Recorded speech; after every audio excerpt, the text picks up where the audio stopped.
안녕하십니까, 정희태입니다. 4천만원으로 18세 여성과 국제 결혼. 네, 이게 아주 떠들썩한 지금 상황이 됐는데요. 네, 한국경제에서 전했고요. 4천만원으로 18세 여성과 국제 결혼 매매혼 축하, 시끌시끌하다라는 것입니다. 네, 그래서 이 한 직장인이 4천만 원을 들여서 우즈베키스탄 출신 18세 여성과 국제 결혼을 했다라는 거죠. 네, 그러면서 아주 광속으로 국제 결혼을 했다라는 거예요.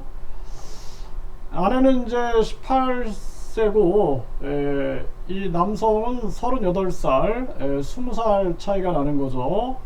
굉장히 기뻐하는 겁니다, 지금. 네, 그래서 자기는 이 딸 같은 와이프, 네, 딸 같은 와이프하고 이제 결혼했다, 이렇게 이제 글을 올린 건데, 이게 참 보면은 이렇게 나와요. 중매 업체에 2,500만원 지불하고 신부 부모에게 지참금 1,000에서 5,000달러, 예물비, 기타 부대 비용, 신부가 한국에 입국할 때까지 매월 생활비 400달러, 한국에 오는 항공료 등이 있고, 처가에 도움을 주는 건 경우에 따라 차이가 크다.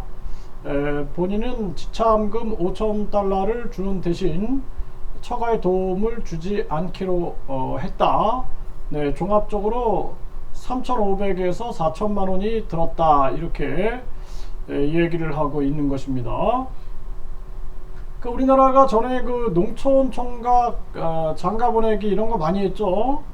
그런데 그 현지에 가보면은요, 이게 이제 사실상 우즈베키스탄도 그렇고, 베트남이라든지 캄보디아라든지 필리핀이라든지 이런 나라들이 대부분, 예를 들어서 내가 어떤 돈이라든지 이런 부분에서 자유롭다 그러면 이런 매매원 안 합니다. 정말 안 해요. 제가 이 베트남 같은 경우에도 여기서 이제 한 19년을 오가면서 다양한 활동을 했는데, 거기도 마찬가지예요. 예를 들어서 그 여성이 교사다, 변호사다, 또 은행원이다, 직장이 이제 명확히 있다 그러면은 자기들끼리 어떤 뭔가 통하고 이런 사람들하고 서로 결혼을 합니다. 근데 물론 이제 이 사랑이라는 게 가장 중요한 거죠, 사랑. 그래서 교제하고 사랑이 있어야 돼요. 그래서 예를 들어서 제가 그 한 대학에서 이렇게 관계 맺고 활동할 때 보면은 학생들이 한국 학과를 다녀요. 한국 학과 다니면서 한국 청년들하고 교제해서 서로 사랑이 싹 타서 결혼하는 경우, 그런 경우 내가 봤거든요. 그런 경우는 이런 돈이 오가지 않죠. 돈이 오가면 자존심이 상하죠. 자존심이 상하는 거예요, 이거는. 그래서 제가 아는 분도 이 베트남에서 살고 계신데, 며느리를 이제 교육부 공무원을 얻은 거예요. 교육부 공무원이고 며느리가, 아들은 그 베트남에서 로펌에서 이제 근무를 하는 겁니다. 이제 법학과를 나와서 그 나라에서 법학과를 나와가지고 이제 로펌에서 일을 하고 있는데, 그런데 이런 경우에는 서로 그냥 신뢰하고 사랑해서 결혼을 한 사이예요. 그거는 그렇게 봐야 되는데, 이렇게 광속으로 결혼하는 것은 반드시 문제가 생긴다. 네, 물론 안 그러는 경우도 있지만 이거는 좀 문제가 많다, 저는 그렇게 보고 있습니다. 그래서 이 동남아 국가 보면은 여성들이 집단으로 거주를 하고 있어요. 집단으로 거주하면서 한국어를 공부하고 있어요.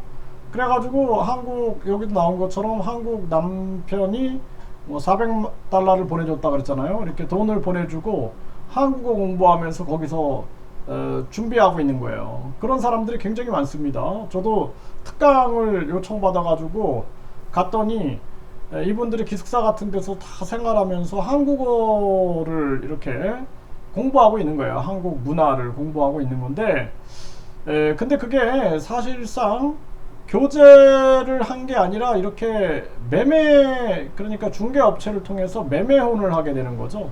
이렇게 되면은 나중에 보면은 내가 막 속았다 그러면서 중개업체들하고 싸우고 이런 경우가 되게 많습니다.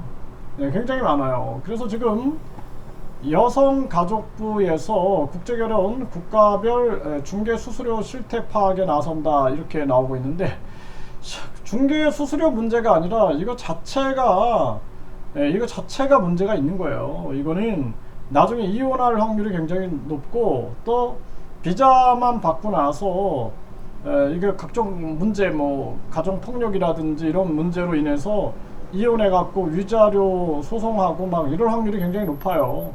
네, 자체 처음부터 잘못된 거예요, 이거는. 네, 단추를 잘못 낀 거죠. 네, 농촌 총각 국제결혼 지원 속속 중단, 네, 조례 폐지까지 나오고 있다라는 거죠. 농업인 국제결혼 지원 조례. 국제결혼을 지원해가지고 세금을 가지고 지원을 했는데 결국에는 중개업체들만 돈 버는 거죠. 네, 중개업체만. 그래서 이러한 부분들이 많이 존재하고 있어요. 한 사람이 한 사람을 만나서 결혼을 해서 자녀를 낳는다라는 것은, 이거는 인생에서 가장 중요한 일이에요. 그래서 이거는 사랑과 신뢰 아니면 안 되는 일입니다. 네, 여가부가 국내외 국제 결혼 중개업체 966곳 대상 실태 조사에 나선다 그러는데, 이거 자체가 중개업체를 통해서 국제 결혼한다라는 것은 아까 분명히 말씀드리지만 이게 비자 또는 한국 오기 위한 통로로 이용될 수가 있고, 지금 뭐 이민청 만들어 가지고 뭐 이 외국인 유입을 많이 시키려고 하는데, 가장 중요한 것은 신뢰 속에서 사랑 속에서 해야 된다. 여기 보면은 청년들이 10명 중에 8명은 국제결혼 오케이 이렇게 얘기를 하고 있는 거죠. 그래서 이 청년들이 뭐 서로 사랑해서 결혼한다 그러면 누가 할 말이 없어요. 이거는. 네, 이건 할 말이 없는 거예요. 그런데 이런 예를 들어서 매매혼 같은 경우에는 이것은 우리가 충분히 문제성을 감안해야 된다. 지금은 막 나 행복하다, 18살하고 결혼해서 즐겁다 뭐 이렇게 하지만 나중에는 피눈물을 흘릴 수 있어요. 제가 한 선생님이, 고등학교 선생님이, 제가 이제 한국어를 가르치는데 저를 찾아온 거예요, 부인하고. 근데 부인은 20대 초반이었고 그 선생님은 한 50대 한 초반으로 보였어요. 굉장히 좋아하는 거예요. 이 부인을 너무너무 사랑하더라고요. 그래가지고 뭐 심지어는 뭐 저한테 뭐 추석 때도 찾아오고 설날 때도 찾아오고 막 그랬거든요. 그러니까 나는 행복하게 살기를 만을 간절히 빌어줬죠. 그런데 나중에 이 선생님이 고등학교 선생님인데 눈이 뒤집어진 거예요. 눈이 뒤집어져 가지고 부인이 도망갔대요.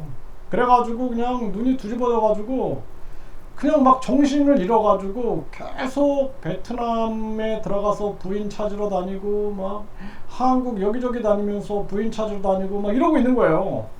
예, 그 깜짝 놀랐거든요. 나 그거 보고 완전히 이성을 잃어버려가지고 그래가지고 막 저한테 찾아와서 선생님한테 혹시 뭐 연락 온 게 없었냐 뭐 수시로 연락을 하는 거예요.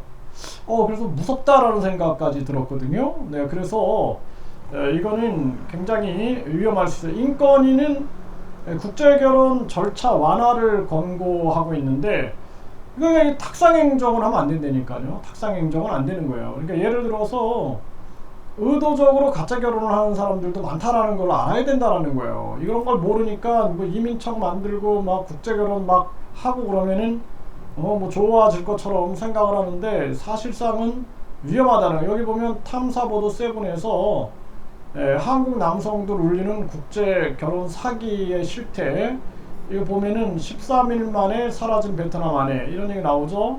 네, 현지 취재 결혼 중개업자 마담의 정체. 네, 그 사람들이 보면은 전국적으로 사람을 모집을 합니다. 이렇게 전국적으로 사람을 모집해가지고 국제결혼할 사람 이걸 다 모집을 하는 거예요. 모집해가지고 거기서 돈을 받고 또 한국 사람들한테 돈을 받고 이런 식으로 해가지고 돈이 전개가 되는 거예요. 그 자체가 문제가 있잖아요, 자체가. 예, 그래서 이러한 부분들이 절대로 저출산 문제 해결이 되지 않는다는 것을 분명하게 인식을 해야 되고, 예, 제가 봤을 때는 4천만 원으로 18세와 국제결혼 이거 같은 경우에는 저는 그 신뢰가 가지 않아요. 결혼 업체하고 연계된 사람이 이 홍보를 하는 게 아니냐라는 생각을 하게 되고, 이게 그냥 정신 나간 사람들이 그냥 헤헤거리고 지금 즐거워하고 있는 건데 사실상 그렇지 않다라는 거예요. 네, 분명하게 이 4천만 원 가지고 국제 결혼했는데 나중에 문제가 생겨가지고 피눈물을 흘릴 수 있다, 피를 토할 수 있다라는 것을 분명하게 인식을 해야 됩니다. 제가 분명하게 말씀드립니다. 국제 결혼해가지고 행복하게 사시는 분들한테는 항상 박수와 찬사를 보내고, 결혼은 사랑과 신뢰가 바탕이 돼야 된다. 자녀를 또 키워야 되고 자녀를 바르게 길러야 되기 때문에 이런 부분이 되게 중요한 거예요.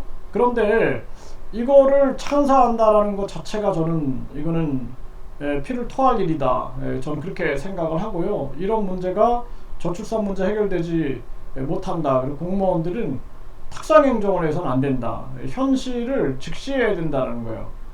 네, 가짜 결혼, 가짜 유학생, 가짜 관광객, 가짜 환자, 가짜 근로자 넘쳐나가지고 한국이 불법 체류자 천국이 될 수가 있고요. 외국인 범죄 천국이 될 수 있습니다. 그래서 사랑과 신뢰를 바탕으로 한국에 와서 서로 윈윈하는, 한국의 국익을 위하여 일하지 않아요, 외국인들은. 네, 윈윈하는 그런, 윈윈하는 거죠, 서로. 네, 그런 외국인들은 환영하고 존중하고 감사합니다. 그런데 이걸 이용해 가지고 나중에 누군가가 피눈물을 흘려야 된다라면은 이거는 용납될 수 없다, 이렇게 말씀드립니다.